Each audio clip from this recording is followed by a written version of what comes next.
This is the pencast for Nuclear Review 2, which is going to talk about the nuclear reactions of fission and fusion, as well as the benefits and risks for radiation.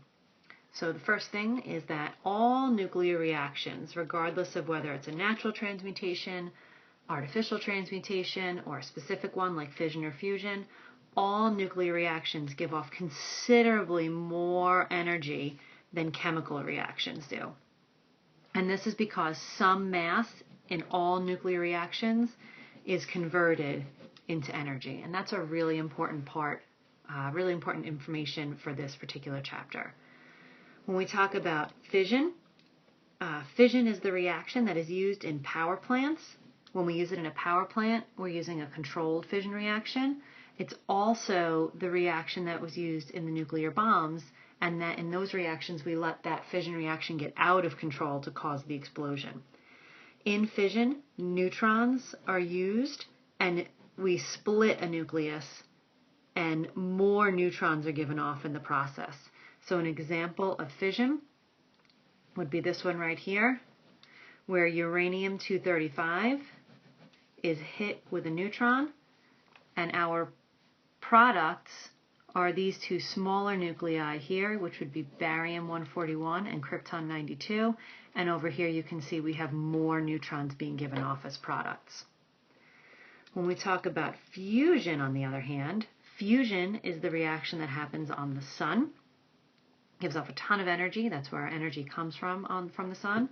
And we're going to be combining two light nuclei into one heavier nucleus. Fusion, we are fusing nuclei together. But since all nuclei are positive, they're going to all repel each other. So because of this repulsion, it takes tremendous energy and tremendous pressure to cause fusion. We can either just have two simple hydrogen 2 nuclei coming together to make a helium-4, or hydrogen 2 and hydrogen 3 making our helium-4 and also having a neutron as a byproduct. When we talk about our benefits and our risks, for benefits we have the benefit of electric power. We can use them for chemical reaction tracers, medical diagnosis and medical treatment. We can irradiate food to keep it fresh longer.